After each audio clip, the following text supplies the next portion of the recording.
Hey guys, it's Mrs. Lee Decca, and today I'm going to be reading to you Chapter 10 from Fish in a Tree by Linda Mullally Hunt, published by Puffin Books. Chapter 10 is called Promises, Promises. All right, Fantasticos, Mr. Daniel says, rubbing his hands together like a mad scientist. First thing I'm going to do today is book talk.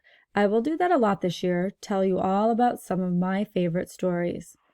When Mr. Daniels talks about books, it reminds me of Max or Oliver, like he's ready to launch a giant party.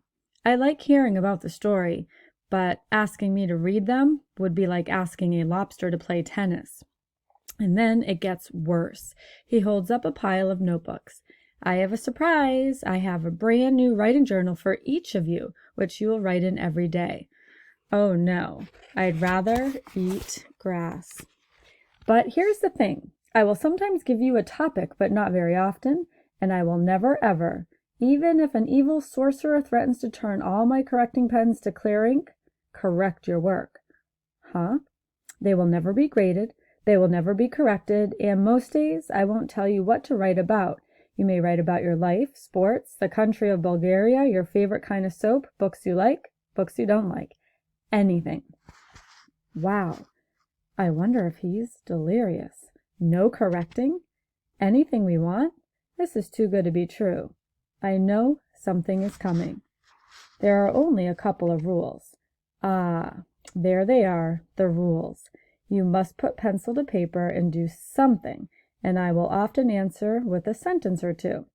Right back, Oliver asks. Can we grade you? Mr. Daniels laughs. We're not going to grade at all, Oliver. This is about communication, self-expression, not measurements. Can we ask you questions? Max asks. Sure, he says, passing out the notebooks. Mine is yellow, a little too nice a color for a writing thing. Can I write about football? Max asks. Anything you want. This is going to be great, Oliver yells. I'm going to ask for answers to the test and for extra recesses and unlimited ketchup in the cafeteria.